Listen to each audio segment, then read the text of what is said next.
நாமக்கல்லில் தமிழ் ஆர்வலர்கள் இணைந்து நடத்தும் ஆன்லைன் புத்தக விற்பனை இணையதளம் வெளிநாட்டு தமிழர்களிடையே மிகுந்த வரவேற்பை பெற்றுள்ளது.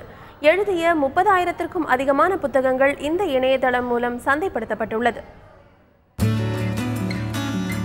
ஒவ்வொரு பொருளை வாங்கவும் கடையாக ஏறி இறங்கி வாங்கும் பழக்கம் அண்மை காலமாக மங்கி வருகிறது.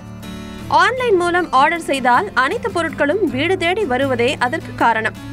அந்த வகையில் நாமக்கல்லை சேர்ந்த தமிழ் ஆர்வலர்கள் இணைந்து நூலுலகம்.com என்ற இணையதளத்தை தொடங்கினர். இதன் மூலம் தமிழ் மொழியில் வெளிவந்துள்ள புத்தகங்களை உலகம் முழுவதும் சந்தைப்படுத்துவதே அவர்களின் நோக்கம். அந்த வகையில் தமிழ் மொழியில் பல்வேறு எழுத்தாளர்கள் எழுதிய 30,000க்கும் அதிகமான புத்தகங்கள் இந்த இணையதளம் மூலம் சந்தைப்படுத்தப்பட்டுள்ளது.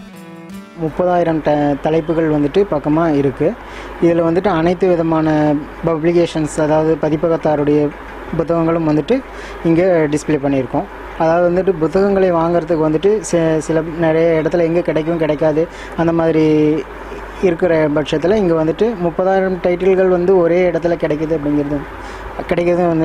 இப்போ ரொம்ப ரேர் தான். வீட்டில் இருந்தபடி இணையதளம் வழியாக நீங்கள் ஈஸியாக ₹5 முதல் 5,000 வரையிலான புத்தகங்களை நீங்கள் இதில் ஆர்டர் பண்ண முடியும்.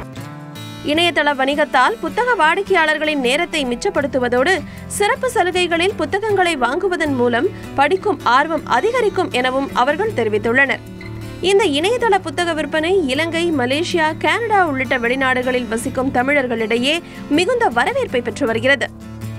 வீட்டில இருந்தே நம்ம ஆன்லைனில் போய் எந்த புத்தகம் வேணுமோ அந்த தலைப்பை நம்ம ஆர்டர் செஞ்சு நம்ம அட்ரஸ் கொடுத்து பேமெண்ட் பண்ணோன்னா வீட்டுக்கே டெலிவரி ஆகிடுது.